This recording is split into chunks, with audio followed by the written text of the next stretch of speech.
Hi, guys, and welcome back to another episode of Women in Math and STEM, where our mission is to reach out to as many professionals, aspiring professionals, students, whatever you name it. We try to reach out to them, essentially support the initiative of bringing more women and young girls into the STEM field.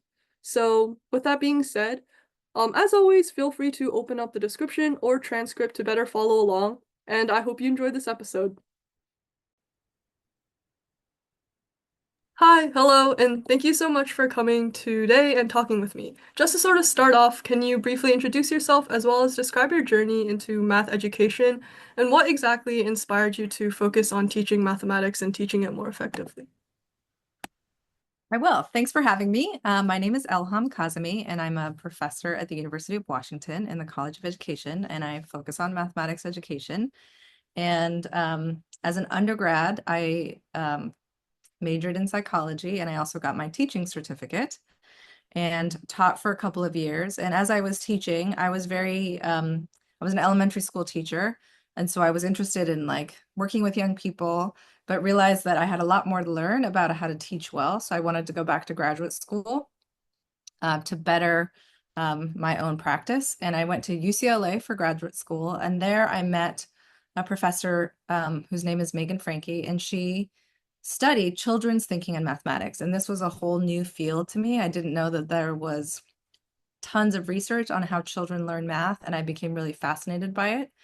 And it became sort of the place that I put all my energies and developed my expertise in. With so much experience in teaching math, I was just wondering if you've noticed any challenges, like especially really big challenges, that are pretty common when it comes to teaching math, and how exactly do you address those challenges? Yeah, I think there are a lot of challenges in teaching math.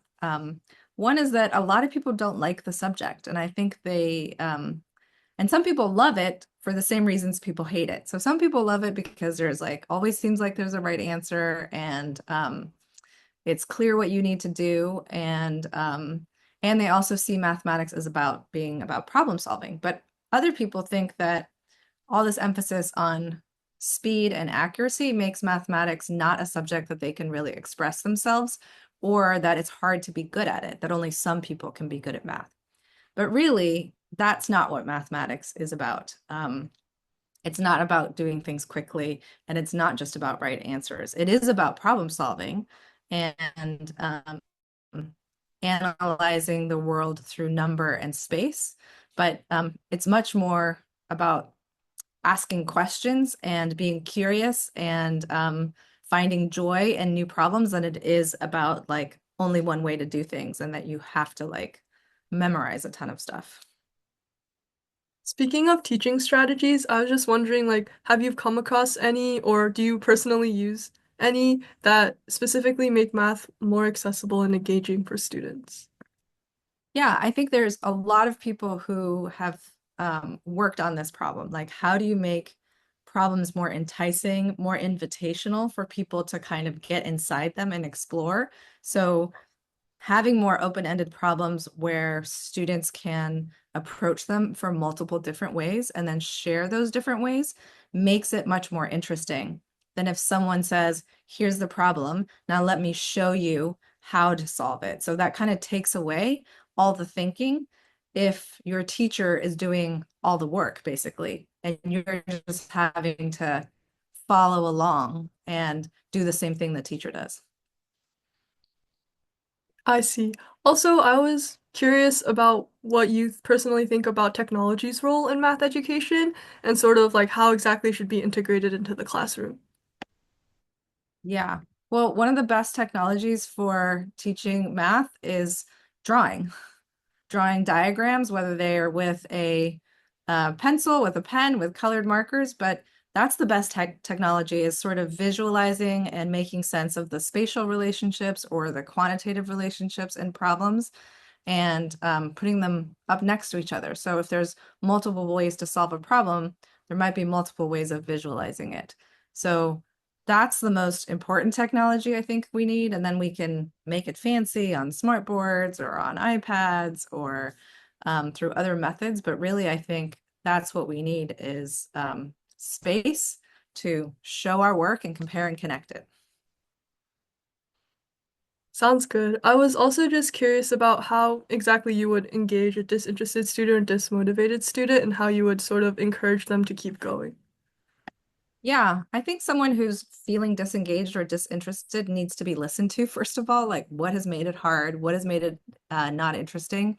And then that often is the first steps to trying to um, help a student have a different experience. So um, all people are capable of learning mathematics, and mathematics is an interesting subject. It's full of beauty and wonder and questions and unsolved problems. And I think knowing what makes it uninteresting can help you figure out how to do things differently. And then, what are some good ways to sort of see whether or not your teaching strategies or methods are effective for the students?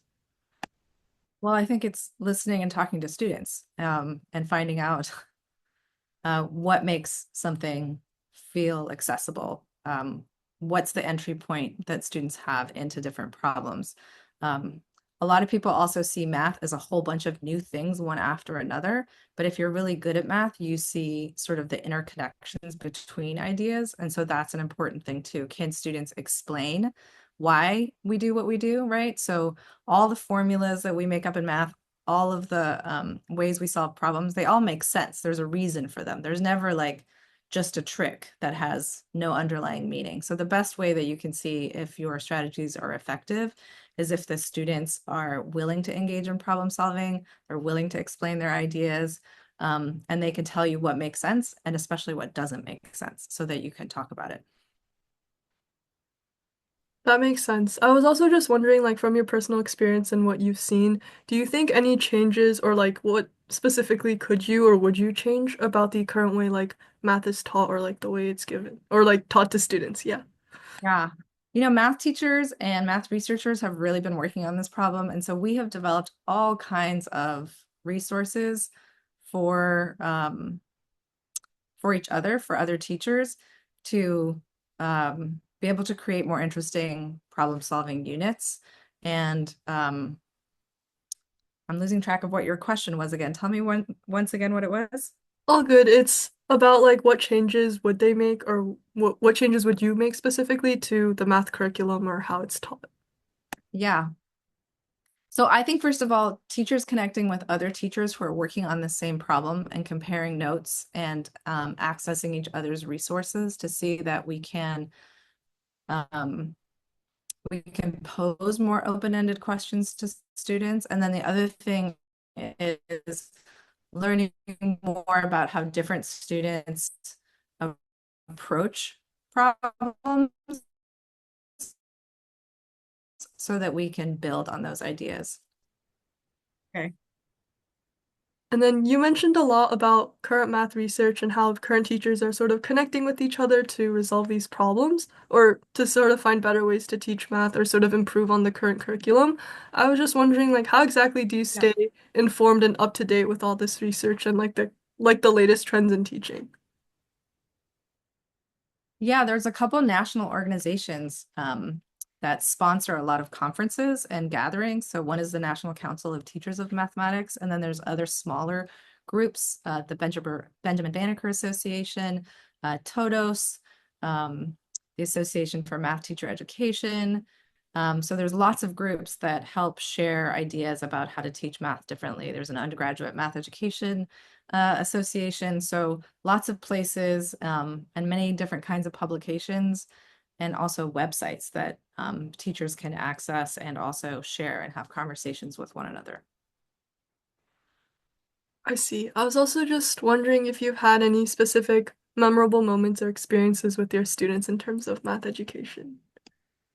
Oh my gosh, all the time. So one of our favorite things to do is interview each other when we're problem solving or interview young children or elementary age children about how they solve problems. And we're always fascinated by the different strategies that people come up with. We're always learning new things from each other and from our students, and they're so fun. We also love creating real life problems that matter and how mathematics is used all the time to make sense of complex problems, community problems, the way people use math in their everyday lives, for the things that they love to do, as well as any community issues that they're kind of wrestling with to make our community stronger. There's all kinds of math that's embedded in people's cultural practices. So there's always new things to learn, and it makes it really, really fascinating. Sounds great. And then I was just wondering, sort of to end off, if you had any advice to current students or students who are interested in pursuing a career in math education, what would your advice be? Well, I think getting involved in a school or an after school program where students are problem solving, being interested and willing to listen to how other people solve problems. And if you find that kind of to be fascinating, then math education might be the thing for you. And if you're also really interested in how math is used to make sense of the world, and to pose new questions and solve problems that we face in our daily lives and in our communities and in our countries, then I would say looking for some math education classes and programs would be a great way to learn more. Sounds amazing. Thank you so much for coming today. It was absolutely phenomenal. Thank you. Thank you. Thanks so much for having me, Angelina.